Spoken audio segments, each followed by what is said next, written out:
প্রাণপুরুষ ঠাকুর পঞ্চানন বর্মার 158তম জন্মদিনে তার অবাক্ষ মূর্তিতে মাল্যদান ও পুষ্পার্ঘ্য নিবেদন করলেন এবং শ্রদ্ধা জানালেন রাজ্য তৃণমূল কংগ্রেসের সহসভাপতি শ্রী রবীন্দ্রনাথ ঘোষ, জেলা তৃণমূল কংগ্রেসের সভাপতি অভিজিৎ দেবভৌমিক, জেলা তৃণমূল কংগ্রেসের চেয়ারম্যান গিরীন্দ্রনাথ বর্মন সহ অন্যান্য নেতৃত্ববৃন্দরা।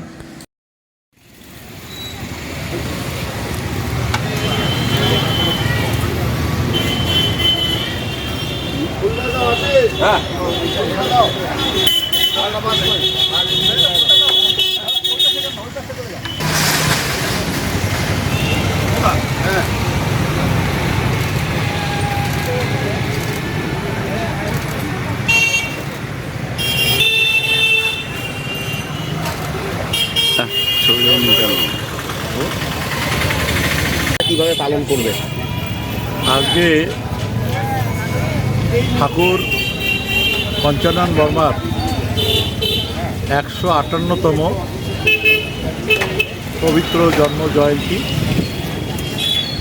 আজকের এই দিনটায় সারা রাজ্য জুড়েই শ্রদ্ধার সাথে পালন করা হচ্ছে।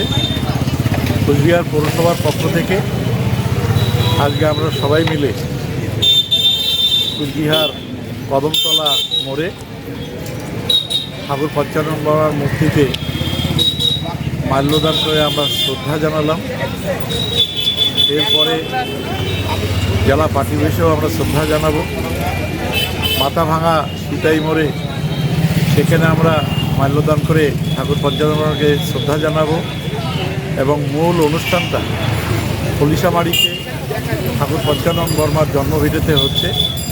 সেখানে কলকাতা থেকে মাননীয় মন্ত্রী ডক্টর শশী পাজা এবং মাননীয় আরও একজন মন্ত্রী বীরভা হাসদা তারা আসছেন। সেখানে অনুষ্ঠান হবে। রাজ্যের মাননীয় মুখ্যমন্ত্রী মমতা ব্যানার্জি আজকের এই দিনটার প্রতি শ্রদ্ধা জানাতে আজকের দিনটাকে ছুটি ঘোষণা করেছে।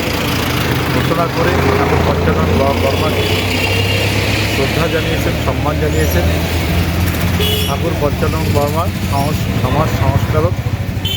তার উদ্যোগে নারী শিক্ষা থেকে শুরু করে অনেক সংস্কার সমাজের হয়েছে, শিক্ষা, সংস্কৃতি, কালচার সব ব্যাপারে এই অনুষ্ঠান চলছে। সেখানেও ঠাকুর পঞ্চানন বর্মাকে শ্রদ্ধা জানানো হবে মাল্যদান করে এবং এবারের রাজ্যভাবে অনুষ্ঠানটা ঠাকুর পঞ্চানন বর্মার নামে উৎসর্গ করা হয়েছে এবং তার নামে মঞ্চ তৈরি করা হয়েছে।